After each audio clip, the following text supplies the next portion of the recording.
Today, a high-ranking bipartisan congressional delegation led by Speaker Emerita Nancy Pelosi and Foreign Affairs Committee Chairman Michael McCaul paid a visit to the Dalai Lama in a move certain to anger China. The lawmakers traveled to the small town in India where the Buddhist spiritual leader has lived in exile since 1959 after a failed Tibetan uprising against Chinese rule. Ever since, the communist regime has viewed him as a separatist threat for his commitment to limited autonomy for the region. They have passed a bill recently supporting that, bipartisan bill. President Biden has said he will sign it.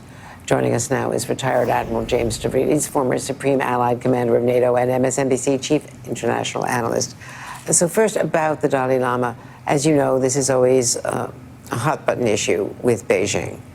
And there was certainly a lot of fallout after Speaker Emerita Pelosi, then Speaker Pelosi, a couple of years ago went to Taiwan. Also, McCaul followed up this year with a bipartisan visit to Taiwan, with Beijing reacting. How serious is this, and do you think that this visit with the Dalai Lama will provoke China? Was it a good thing to do or ill-considered? I think it was a good thing to do, and I want to draw a line under a word you said, which we don't use often enough, bipartisan. And to see a former speaker and a current chair of one of the most important committees from two opposite parties make a commitment to the culture, the history, the real idea of Tibet is incredibly important to me. It's very similar to what we have done with Taiwan. And yes, Andrea, it will set off alarm bells in Beijing. But let's face it, it's not just Tibet, it's Taiwan, it's cyber, it is human rights violations in China, it's trade and tariff disagreements, it's territorial claims in the South China Sea. We have a pretty rich basket of disagreements with the Chinese Communist Party, and this is going to add to the tension. And speaking of tension, exactly what you have been warning against in the increasingly alarmingly aggressive action of China towards the Philippines is this incident in the South China Sea where a Philippine sailor was severely injured. There was a collision between ships from China and the Philippines, both sides blaming each other. The U.S. is bound, of course, by treaty to help defend the Philippines. So where does this go from here? Just for everybody's general awareness, the South China Sea is huge. It's half the size of the continental United States. 40% of the world's trade passes through it. It's full of oil and gas at the bottom of the South China Sea. China claims all of it, an area half the size of the United States, as territorial waters.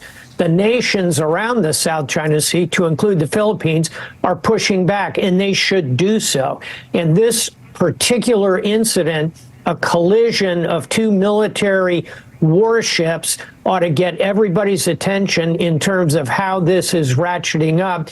And final point here, Andrea, as you mentioned, we are bound by treaty to defend the Philippines. It's a mutual defense treaty, just like we have with 32 nations in NATO, as we have with Japan, South Korea, Australia.